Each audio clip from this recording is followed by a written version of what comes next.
Greetings in the name of His Imperial Majestic Emperor Haile Selassie I, Jah Rastafari. How's everyone doing out there? This is Love Fire Rasta General, survivalist,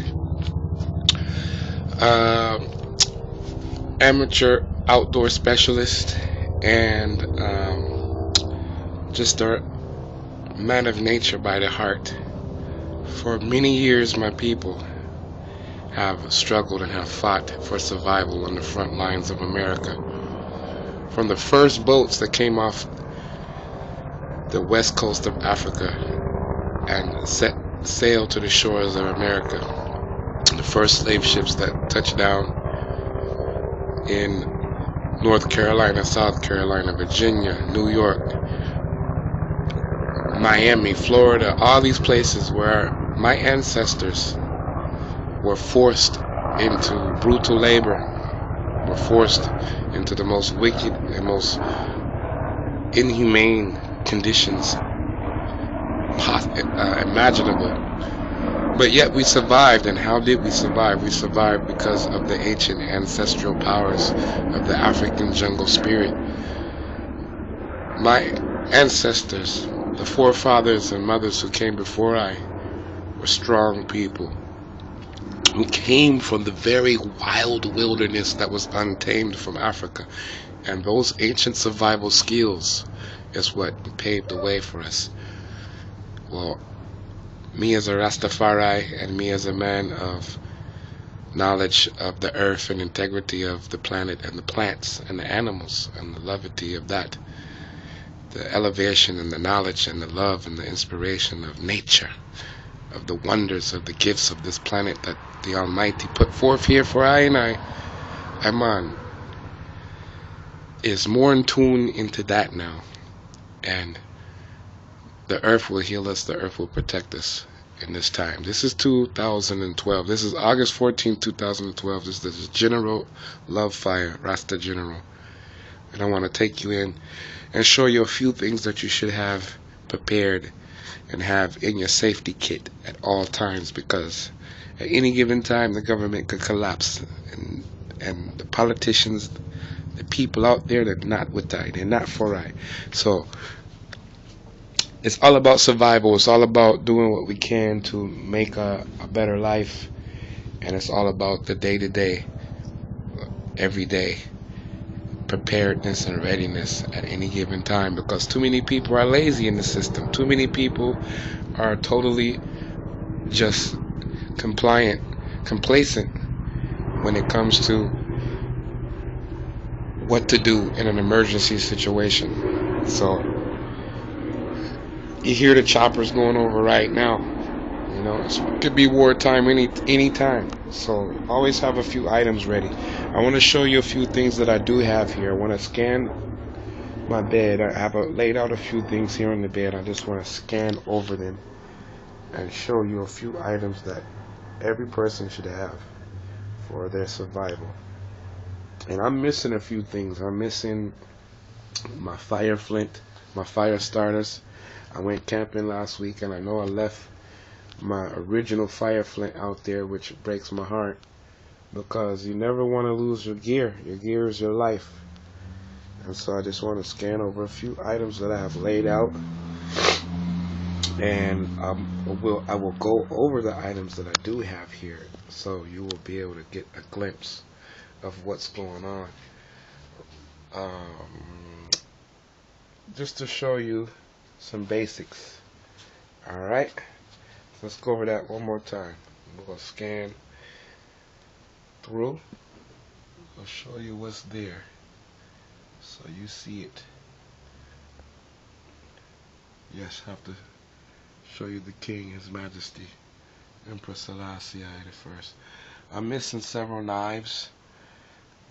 I'm missing a few items. But I want to show you these items that I do have. Some gloves, rope, tape, there's beeswax, flashlight, binoculars,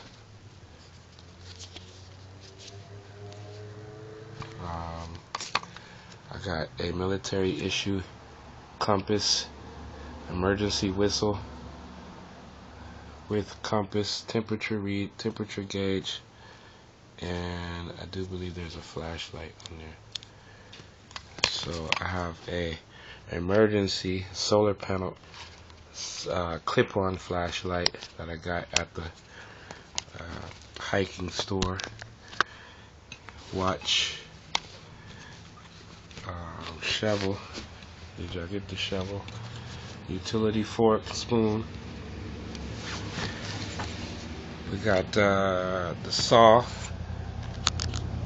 which actually breaks out.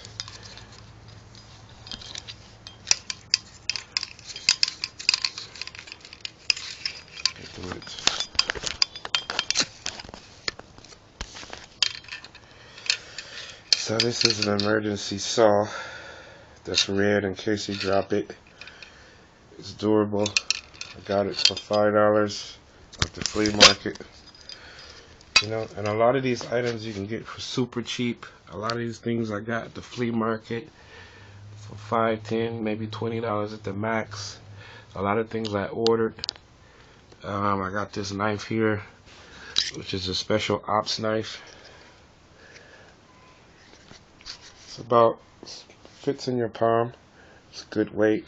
It's not full tang. It is a fold down knife. It has serrated edges. It is a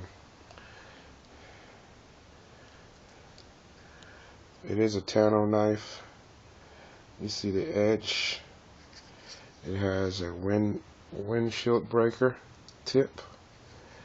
It also has a razor built into the edge.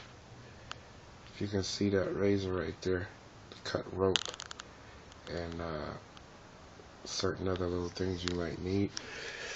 I got a small fold down pocket knife to go inside my boot or to carry on me just at all times. This is my last resort knife. This thing is super little with a clip. It folds down.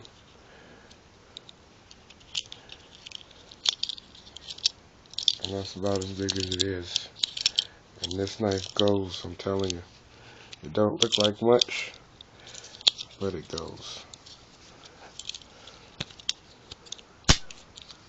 Just like that. And I've thrown this knife. This knife sticks into walls. This knife will take you out. This little knife right here. So I want to get into some hardware, and then I want to get into some safety stuff that's crucial, and the reason why you should have it. So I want to go into some hardware right here, right now. Just a common handgun. You need to get your handgun safety permit. I do have that sitting right here. Matter of fact, I can pull it out. Where is the handgun safety permit? You want to make sure you go down and get one of these joints. That's your handgun safety certificate. If you can see that. Good people. The birth name, Rasan Carson, aka Love Fire, the General. Handgun safety permit to carry a firearm. Make sure you get that. Now, I want to get into this weapon here.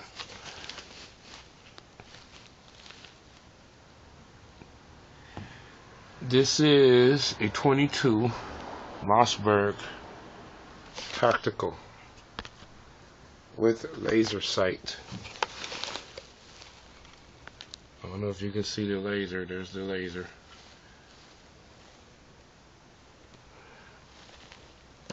And it also has flashlight on the weapon. It has mounting rails has collapsible stock, and pretty much it's ready to go. It only holds 10 rounds, but to be able to fire some warning shots, or even to take a couple crucial shots to protect your life, is critical. So, and just the overall look is intimidating. So you want to also, and not to harm anyone or take anyone's life, but in case of emergency situation, there will be some people out there who won't care about yours. So you always must be wise about that.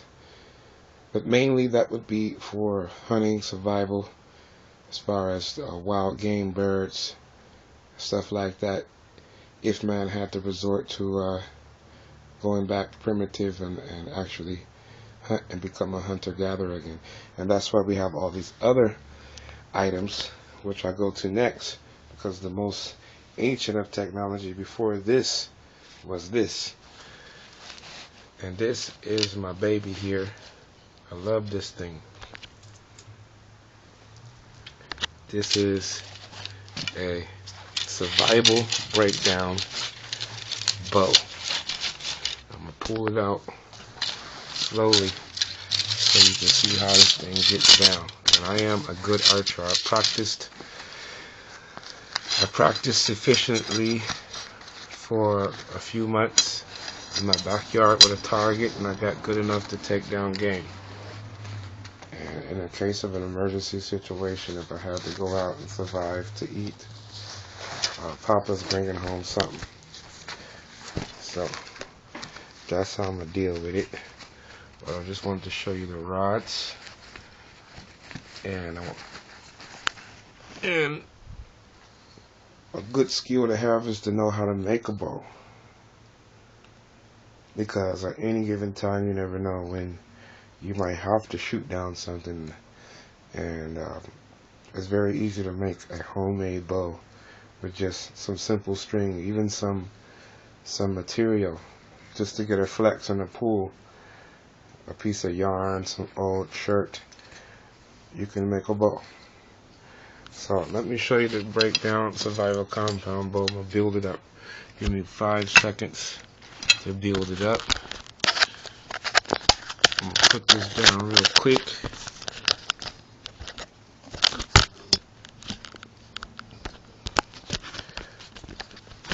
Put this down real quick, and I'm gonna build it up. Real easy. I love this bow. Goes in like this. Goes in like this. Here's the string. String comes down.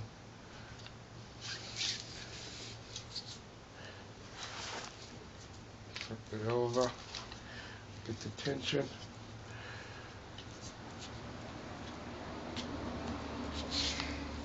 Here we go.